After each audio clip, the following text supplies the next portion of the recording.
सभी भक्तजनों को मेरा निवंद प्रणाम। राम राम, जय श्री कृष्णा। पूनम सिहा की दुनिया में आप सभी का बहुत बहुत स्वागत है। श्रीमद् भागवत महापुराण दशम स्कंद 72वां अध्याय। पांडवों के राजसूय यज्ञ का आयोजन और जरासंध का उद्धार।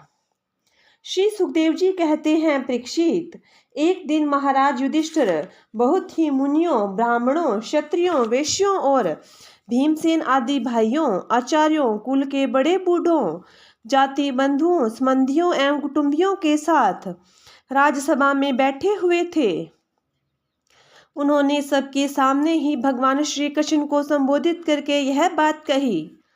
धर्मराज युधिष्ठिर ने कहा, गोविंद, मैं सर्वश्रेष्ठ राजसूय यज्ञ के द्वारा आपका और आपके परम पावन विभूति स्वरूप देवताओं का यजन करना चाहता हूँ।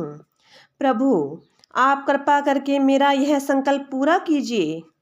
कमलनाभ, आपके चरण कमलों की पादुकाएं समस्त अमंगलों को नष्ट करने वाली है।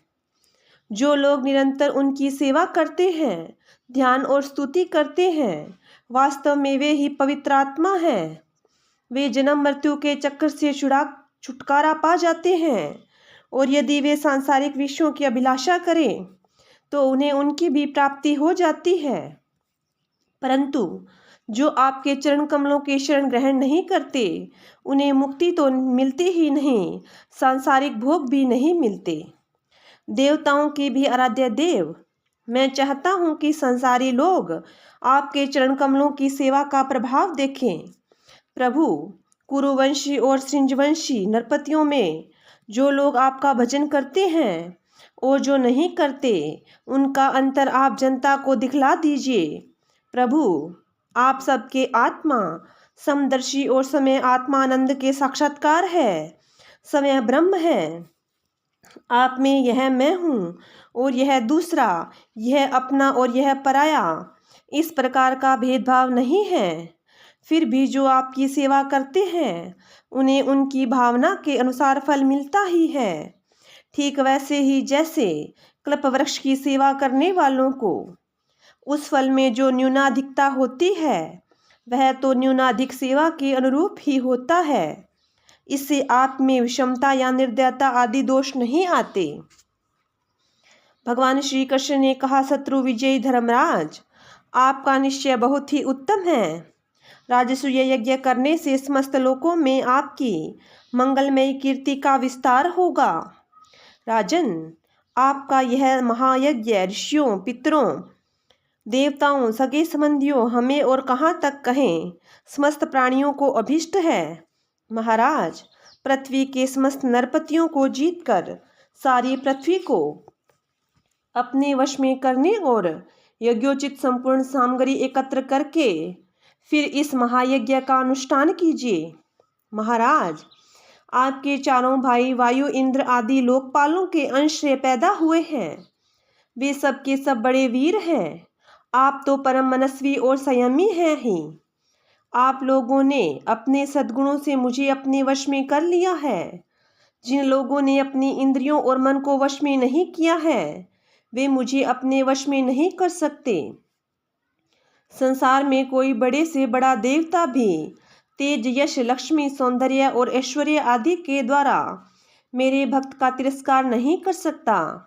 फिर कोई राजा उसका तिरस्कार कर दे, इसकी तो संभावना ही क्या है। श्री सुखदेव जी कहते हैं, परीक्षित, भगवान की बात सुनकर महाराज युधिष्ठिर का हृदय आनंद से भर गया।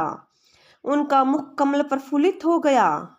अब उन्होंने अपने भाइयों को दिग्विजय करने का आदेश दिया।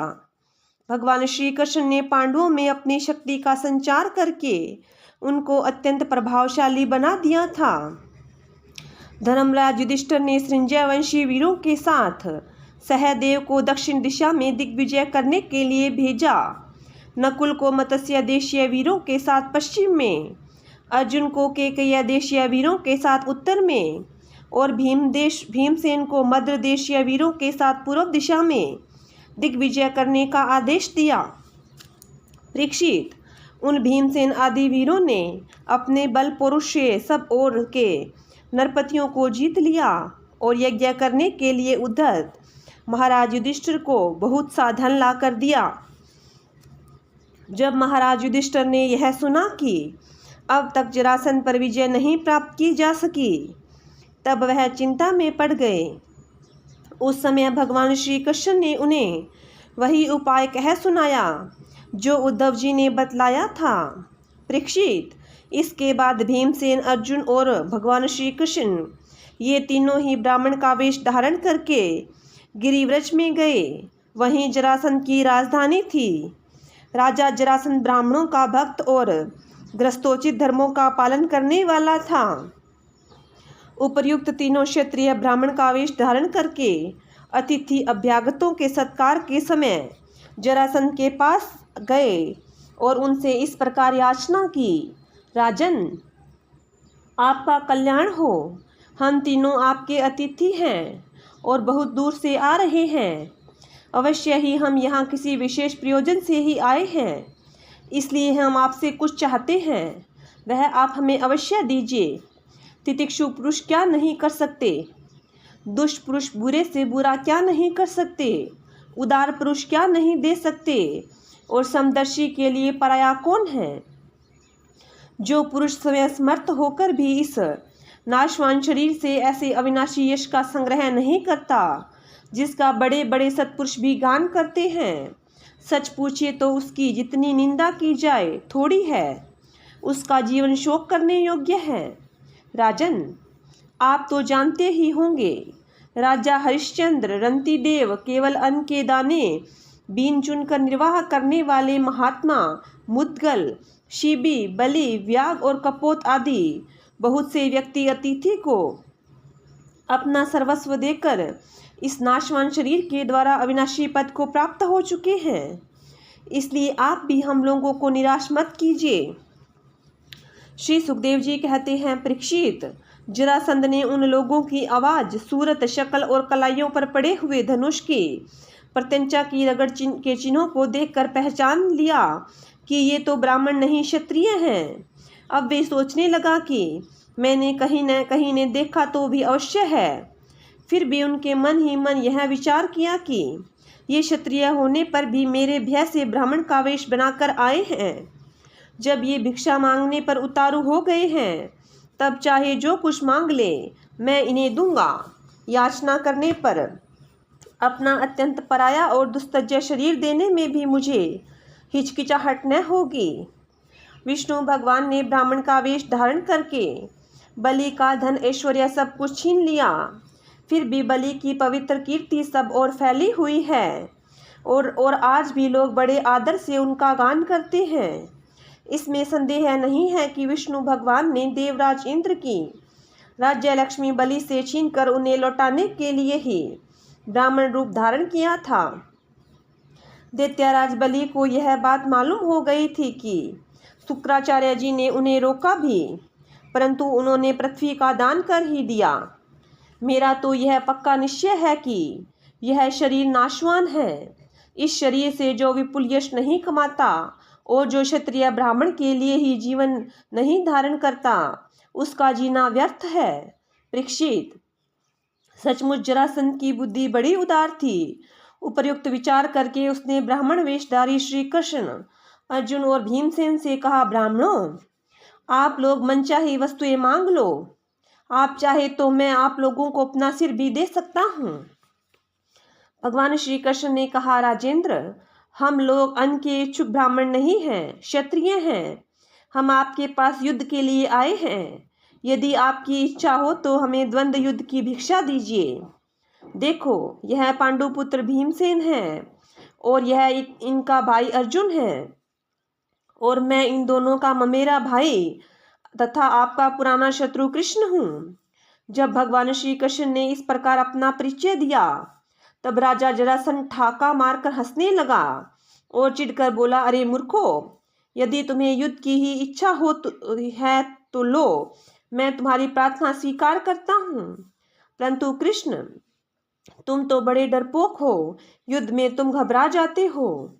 यहाँ तक कि मेरे डर से तुमने अपनी नगरी मथुरा भी छोड़ दी तथा समुद्र में शरण ली है। इसलिए मैं तुम्हारे साथ नहीं लड़ूंगा। यह अर्जुन भी कोई योद्धा नहीं है। एक तो अवस्था में मुझसे छोटा, दूसरे कोई विशेष बलवान भी यह नहीं है, इसलिए यह भी मेरे जोड़ का वीर नहीं है। मैं इसके साथ भी नहीं लड़ूंगा। रहे भीमसेन, ये अवश्य ही मेरे समान बलवान और मेरे जोड़ के हैं। जरासंध ने यह कहकर भीमसेन को एक बहुत बड़ी गदा दे दी और स्वयं दूसरी गदा लेकर नगर से बाहर निकल आया। अब दोनों रणोन्मत्त वीर अखाड़े में आकर एक दूसरे से भिड़ गए और अपनी वज्र के समान कठोर गदाओं से एक दूसरे पर चोट करने लगे। वे दाएं बाएं तरह तरह के पैंतरे बदलते हुए ऐसे शोभायमान हो रहे थे मानो दो श्रेष्ठ नट रंगमंच पकार युद्ध का अभिनय कर रहे हों। परीक्षित, जब एक ही गदा दूसरे की गदा से टकराती तब ऐसा मालूम होता मानो युद्ध करने वाले दो हाथियों के दांत आपस में भिड़कर चटा रही हो या बड़े जोर से बिजली तड़क रही हो। जब दो हाथी क्रोध में भरकर लड़ने लगते और आंख की डालियां तोड़ तोड़ कर एक दूसरे पर प्रहार करते हैं, उस समय एक दूसरे की चोट से वे डालियां चूर चूर हो जाती है। वैसे ही जब जरासंध और भीमसेन बड़े वेग से गदा चला चलाकर एक दूसरे के कंधों, कमरों, पैरों, हाथों, जांघों और हंसलियों पर चोट करने लगे, तब उनकी गदा उनके अंगों से टकरा टकरा कर चकनाचूर होने लगी। इस प्रकार जब गदा चूर चूर हो गई, तब दोनों वीर क्रोध में भरकर अपने घूंसों से एक दूसरे को कुचल डालने की चेष्टा करने लगे। उनके घूंसे ऐसे चोट करते मानो लोहे का घन गिर रहा हो। एक दूसरे पर खुलकर चोट करते हुए दो हाथियों की तरह उनके थप्पड़ों और घूंसों का कठोर शब्द बिजली की कड़कड़ाहट के समान जान पड़ता था। परीक्षित, जरासंध और भीमसेन दोनों ही गदा युद्ध में कुशलता, बल और उत्साह में समान थे। दोनों की शक्ति तनिक भी क्षीण नहीं हो रही थी। इस प्रकार लगातार प्रहार करते रहने पर भी दोनों में से किसी की जीत या हार न हुई। दोनों वीर रात के समय मित्र के समान रहते और दिन में छूटकर एक दूसरे पर प्रहार करते और लड़ते। महाराज, इस प्रकार उनके लड़ते लड़ते 27 दिन बीत गए। प्रिय परीक्षित, 28वें दिन भीमसेन ने अपने ममेरे भाई श्री कृष्ण से कहा, श्री कृष्ण, मैं युद्ध में जरासंध को जीत नहीं सकता।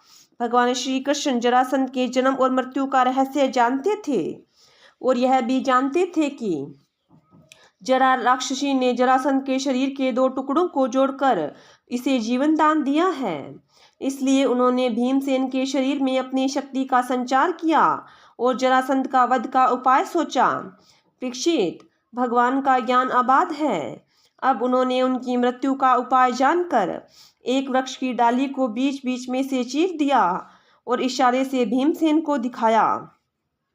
वीर शिरोमणि एवं परम शक्तिशाली भीमसेन ने भगवान श्री कृष्ण का अभिप्राय समझ लिया और जरासंध के पैर पकड़कर उसे धरती पर दे मारा। फिर उसके एक पैर को अपने पैर के नीचे दबाया और दूसरे को अपने दोनों हाथों से पकड़ लिया। इसके बाद भीमसेन ने उसे गुदा की ओर से इस प्रकार चीर डाला जैसे गजराज वृक्ष की डाली चीर डाले। लोगों ने देखा कि जरासंध के शरीर के 2 टुकड़े हो गए हैं और इस प्रकार उनके एक एक पैर, जांघ, अंडकोश, कमर, पीठ, स्तन, कंधा, भुजा, नेत्र, भुहें और कान अलग अलग हो गए हैं। मगधराज जरासंध की मृत्यु हो जाने पर वहां की प्रजा बड़े जोर से हाय हाय पुकारने लगी। भगवान श्री कृष्ण और अर्जुन ने भीमसेन का आलिंगन करके उनका सत्कार किया। सर्वशक्तिमान भगवान श्री कृष्ण के स्वरूप और विचारों को कोई समझ नहीं सकता। वास्तव में वे ही समस्त प्राणियों के जीवन दाता हैं। उन्होंने जरासंध के राज सिंहासन पर उनके पुत्र सहदेव का अभिषेक कर दिया और जरासंध ने जिन राजाओं को कैदी बना रखा था उन्हें कारागार से मुक्त कर दिया। 73वां अध्याय। जरासंध के जेल से छूटे हुए राजाओं की विदाई और भगवान का इंद्रप्रस्थ लौट आना। श्री सुखदेव जी कहते हैं, परीक्षित, जरासंध ने अनायासी 20,800 राजाओं को जीतकर पहाड़ों की घाटी में एक किले के भीतर कैद कर रखा था। भगवान श्री कृष्ण के छोड़ देने पर जब वे वहां से निकले तब उनके शरीर और वस्त्र मैले हो रहे थे। वे भूख से दुर्बल हो रहे थे और उनके मुंह सूख गए थे। जेल में बंद रहने के कारण उनके शरीर का अंग अंग ढीला पड़ गया था। वहां से निकलते ही उन नरपतियों ने देखा कि सामने भगवान श्री कृष्ण खड़े हैं। वर्षाकालीन मेघ के समान उनका सांवला सलोना शरीर है और उस पर पीले रंग का रेशमी वस्त्र फहरा रहा है। 4 भुजाएं हैं जिनमें गदा, शंख, चक्र और कमल सुशोभित है। वक्षस्थल पर सुनहली रेखा श्रीवत्स का चिन्ह है और कमल के भीतरी भाग के समान कोमल रत्नारे नेत्र हैं। सुंदर वदन प्रसन्नता का सदन है। कानों में मकराकृत कुंडल झिलमिला रहे हैं। सुंदर मुकुट, मोतियों का हार, कड़े, करधनी और बाजूबंद अपने अपने स्थान पर शोभा पा रहे हैं। गले में कौस्तुभ मणि जगमगा रही है और वनमाला लटक रही है। भगवान श्री कृष्ण को देखकर उन राजाओं की ऐसी स्थिति हो गई मानो वे नेत्रों से उन्हें पी रहे हैं, जीभ से चाट रहे हैं, नासिका से सूंघ रहे हैं और बाहुओं से आलिंगन कर रहे हैं। उनके सारे पाप तो भगवान के दर्शन से ही धुल चुके थे। उन्होंने भगवान श्री कृष्ण के चरणों पर अपना सिर रखकर प्रणाम किया। भगवान श्री कृष्ण के दर्शन से उन राजाओं को इतना अधिक आनंद हुआ कि कैद में रहने का क्लेश बिल्कुल जाता रहा। वे हाथ जोड़कर विनम्र वाणी से भगवान श्री कृष्ण की स्तुति करने लगे। राजाओं ने कहा, शरणागतों के सारे दुख और भय हर लेने वाले देवेश्वर, सच्चिदानंद स्वरूप, अविनाशी श्री कृष्ण, हम आपको नमस्कार करते हैं। आपने जरासंध के कारागार से तो हमें छुड़ा ही दिया, अब इस जन्म मृत्यु रूप घोर संसार चक्र से भी छुड़ा दीजिए, क्योंकि हम संसार में दुख का कटु अनुभव करके उससे ऊब गए हैं और आपकी शरण में आए हैं। प्रभु, अब आप हमारी रक्षा कीजिए। मधुसूदन, हमारे स्वामी, इस मगधराज जरासंध का कोई दोष नहीं देखते। भगवान, यह तो आपका बड़ा अनुग्रह है कि हम राजा कहलाने वाले लोग राज्य लक्ष्मी से च्युत कर दिए गए, क्योंकि जो राजा अपने राज्य ऐश्वर्य के मद से उन्मत्त हो जाता है उसको सच्चे सुख की, कल्याण की प्राप्ति कभी नहीं हो सकती। वह आपकी माया से मोहित होकर अनित्य संपत्तियों को ही अचल मान बैठता है। जैसे मूर्ख लोग मृग तृष्णा के जल को ही जलाशय मान लेते हैं, वैसे ही इंद्रिय लोलुप और अज्ञानी पुरुष भी इस परिवर्तनशील माया को ही सत्य वस्तु मान लेते हैं। भगवान, पहले हम लोग धन संपत्ति के नशे में चूर होकर अंधे हो रहे थे। इस पृथ्वी को जीत लेने के लिए एक दूसरे की होड़ करते थे और अपनी ही प्रजा का नाश करते रहते थे। सचमुच हमारा जीवन अत्यंत क्रूरता से भरा हुआ था और हम लोग इतने अधिक मत वाले हो रहे थे कि आप मृत्यु रूप से हमारे सामने खड़े हैं, इस बात की भी हम तनिक परवाह नहीं करते थे। सच्चिदानंद स्वरूप श्री कृष्ण, काल की गति बड़ी गहन है। वह इतना बलवान है कि किसी के टाले नहीं टलता। क्यों न हो, वह आपका ही शरीर तो है। अब उसने हम लोगों को श्रीहीन निर्धन कर दिया है।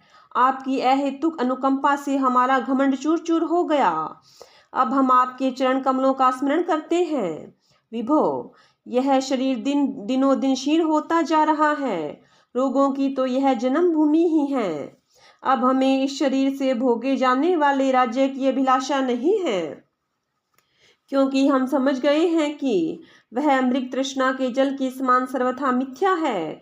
यही नहीं, हमें कर्म का के फल स्वर्ग आदि लोकों की भी जो मरने के बाद मिलते हैं इच्छा नहीं है, क्योंकि हम जानते हैं कि वे निस्सार हैं, केवल सुनने में ही आकर्षक जान पड़ते हैं।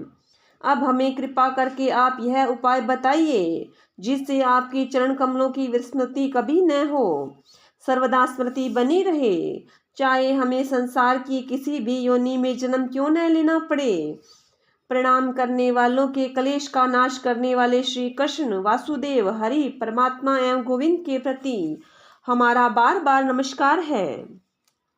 श्री सुखदेव जी कहते हैं, परीक्षित, कारागार से मुक्त राजाओं ने जब इस प्रकार करुणा वरुणाल्य भगवान श्री कृष्ण की स्तुति की, तब शरणागत रक्षक प्रभु ने बड़ी मधुर वाणी से उनसे कहा, भगवान श्री कृष्ण ने कहा, नरपतियों, तुम लोगों ने जैसी इच्छा प्रकट की है उसके अनुसार आज से मुझ में तुम लोगों का निश्चय ही सुदृढ़ भक्ति होगी। यह जान लो कि मैं सबका आत्मा और सबका स्वामी हूँ। नरपतियों, तुम लोगों ने जो निश्चय किया है वह सचमुच तुम्हारे बड़े सौभाग्य और आनंद की बात है। तुम लोगों ने मुझसे जो कुछ कहा है वह बिल्कुल ठीक है, क्योंकि मैं देखता हूँ धन संपत्ति और ऐश्वर्य के मद से चूर होकर बहुत से लोग उच्छृंखल और मतवाले हो जाते हैं। है नहुष, वेन, रावण, नरकासुर आदि अनेकों देवता, दैत्य और नरपति श्रीमत के कारण अपने स्थान से पद से च्युत हो गए। तुम लोग यह समझ लो कि शरीर और इसके संबंधी पैदा होते हैं, इसलिए उनका नाश भी अवश्यंभावी है। अतः उनमें आसक्ति मत करो। बड़ी सावधानी से मन और इंद्रियों को वश में रखकर यज्ञों के द्वारा मेरा यजन करो और धर्म पूर्वक प्रजा की रक्षा करो।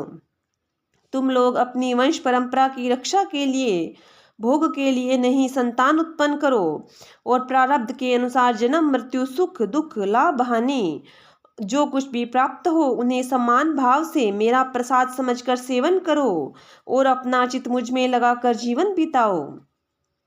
देह और देह के संबंधियों से किसी प्रकार की आसक्ति न रखकर उदासीन रहो। अपने आप में आत्मा में रमण करो और भजन करो तथा आश्रम के योग्य व्रतों का पालन करते रहो। अपना मन भली भांति मुझ में लगाकर अंत में तुम लोग मुझ ब्रह्म स्वरूप को ही प्राप्त हो जाओगे।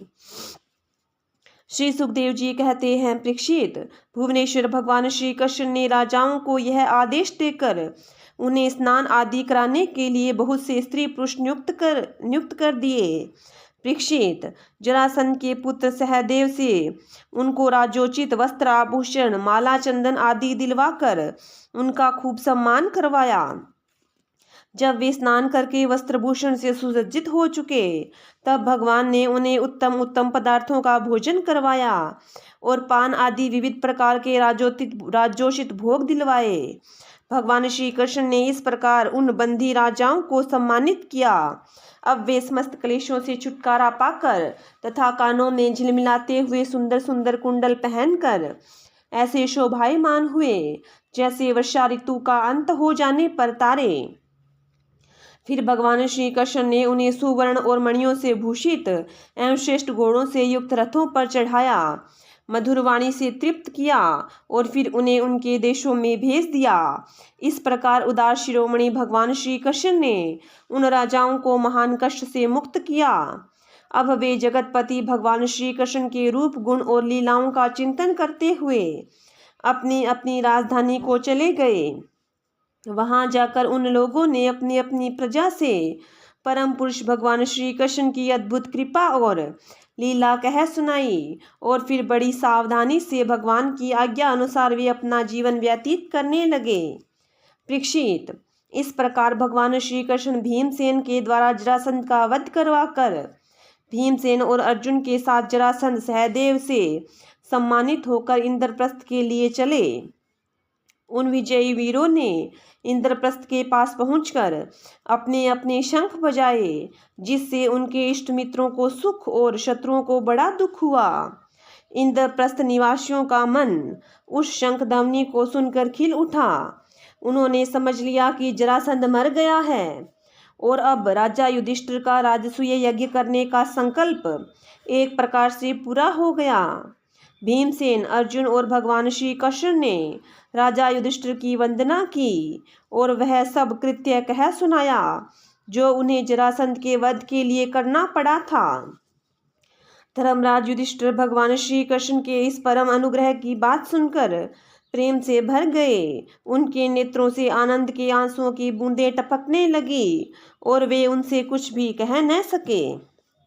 74वां अध्याय, भगवान की अग्र पूजा और शिशुपाल का उद्धार। श्री सुखदेव जी कहते हैं, परीक्षित, धर्मराज युधिष्ठिर जरासंध का वध और सर्वशक्तिमान भगवान श्री कृष्ण की अद्भुत महिमा सुनकर बहुत प्रसन्न हुए और उनसे बोले। धर्मराज युधिष्ठिर ने कहा, सच्चिदानंद स्वरूप श्री कृष्ण, त्रिलोकी के स्वामी ब्रह्मा, शंकर आदि और इंद्रियातीत लोकपाल सब आपकी आज्ञा पाने के लिए तरसते रहते हैं, और यदि वह मिल जाती है तो बड़ी श्रद्धा से उसको शिरोधार्य करते हैं। अनंत, हम लोग तो हैं तो अत्यंत दीन, परंतु मानते हैं अपने को भूपति और नरपति। ऐसी स्थिति में तो हम दंड के पात्र, परंतु आप हमारी आज्ञा स्वीकार करते हैं और उसका पालन करते हैं। सर्वशक्तिमान कमल नयन भगवान के लिए यह मनुष्य लीला का अभिनय मात्र है। जैसे उदय अथवा अस्त के कारण सूर्य के तेज में घटती या बढ़ती नहीं होती, वैसे ही किसी भी प्रकार के कर्मों से न तो आपका उल्लास होता है और न तो हास, क्योंकि आप सहजातीय, विजातीय और स्वगत भेद से रहित सदैव परब्रह्म परमात्मा हैं। किसी से पराजित न होने वाले माधव, यह मैं हूँ और यह मेरा है, यह तू है और यह तेरा, इस प्रकार की विकार युक्त भेद बुद्धि तो पशुओं की होती है। जो आपके अनन्य भक्त हैं, उनके चित्त में ऐसे पागलपन के विचार कभी नहीं आते, फिर आप में तो होंगे ही कहाँ से। इसलिए आप जो कुछ कर रहे हैं वह आपकी लीला ही लीला है। श्री सुखदेव जी कहते हैं, परीक्षित, इस प्रकार कहकर धर्मराज युधिष्ठिर ने भगवान श्री कृष्ण की अनुमति से यज्ञ के योग्य समय आने पर यज्ञ के कर्मों में निपुण वेदवादी ब्राह्मणों को ऋत्विज, आचार्य आदि के रूप में वर्ण किया। उनके नाम ये हैं: श्री कृष्ण देव पायन, व्यासदेव, भरद्वाज, सुमंतु, गौतम, असित, वशिष्ठ, च्यवन, कर्णव, मैत्रेय, कवश, त्रिस्त, विश्वामित्र, वामदेव, सुमति, जैमिनी, क्रतु, पेल, पराशर, गर्ग, वैशंपायन, अथर्वा, कश्यप, धौम्य, परशुराम, शुक्राचार्य, आसुरी, वितिहोत्र, मधुच्छंदा, वीरसेन और अकृत वर्ण। इनके अतिरिक्त धर्मराज ने द्रोणाचार्य, भीष्म पितामह, कृपाचार्य, धृतराष्ट्र और उनके दुर्योधन आदि पुत्रों और महामती विदुर आदि को भी बुलवाया। राजन, राजसूय यज्ञ का दर्शन करने के लिए देश के सब राजा, उनके मंत्री और कर्मचारी, ब्राह्मण, क्षत्रिय, वैश्य, शूद्र सब के सब वहां आए। इसके बाद ऋत्विज ब्राह्मणों ने सोने के हलों से यज्ञ भूमि को जुतवाकर राजा युधिष्ठिर को शास्त्रानुसार यज्ञ की दीक्षा दी।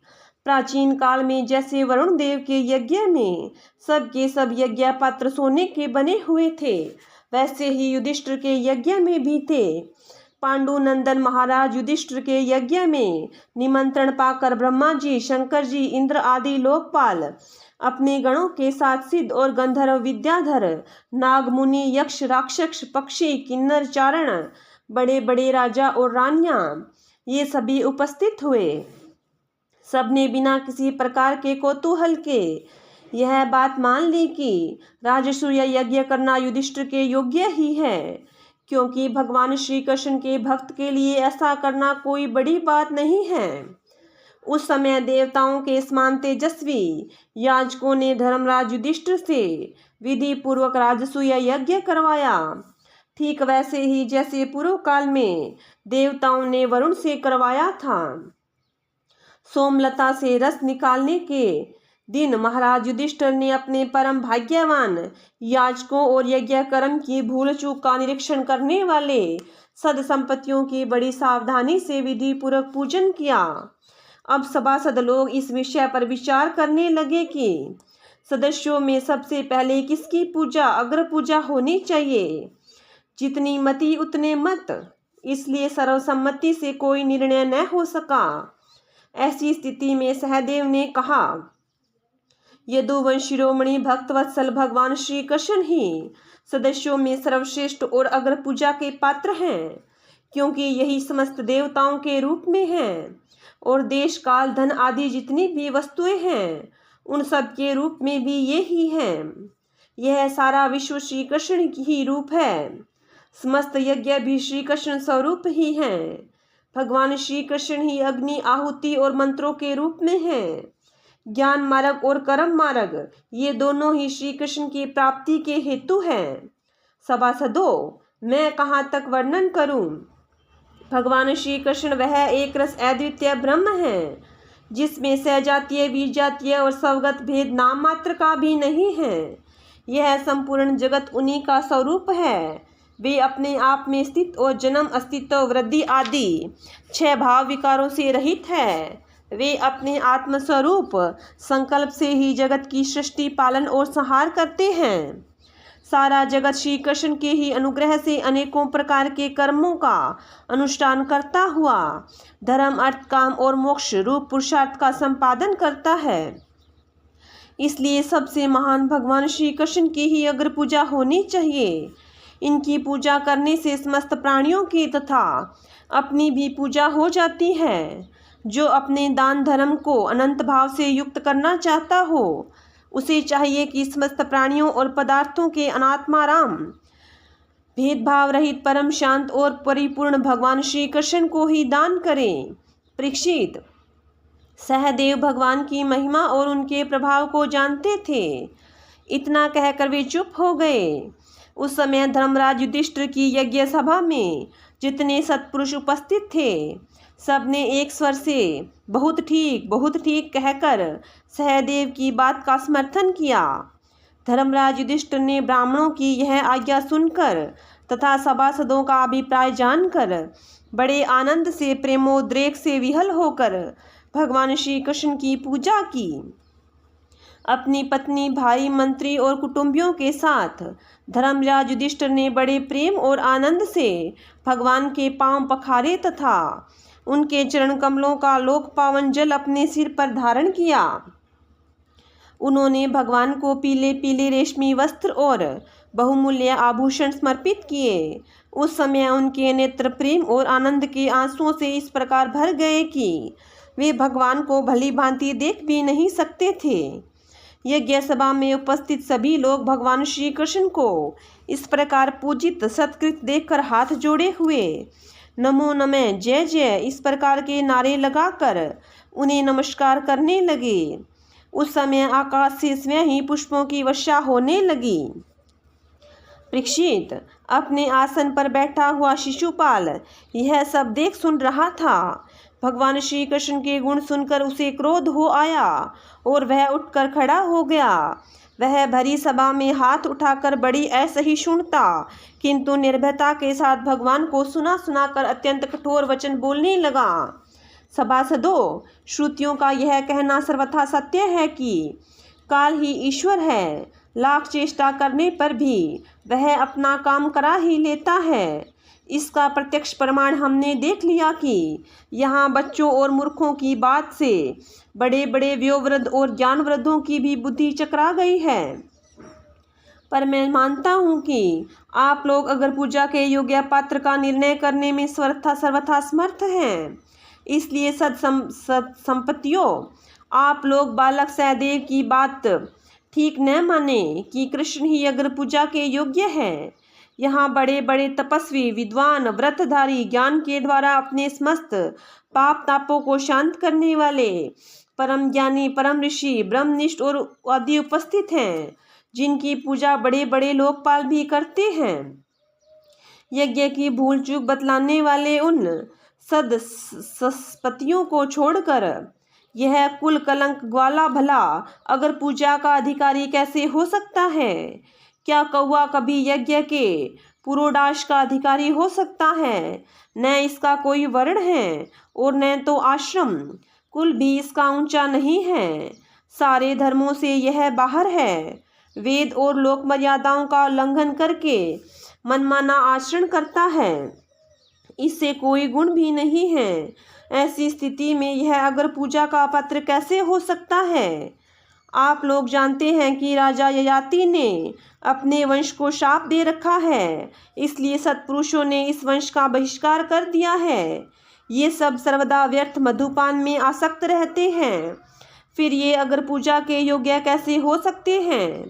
इन सब ने ब्रह्म ऋषियों के द्वारा सेवित मथुरा आदि देशों का परित्याग कर दिया और ब्रह्म वर्चस्व के विरोधी वेद चर्चा रहित समुद्र में किला बनाकर रहते हैं।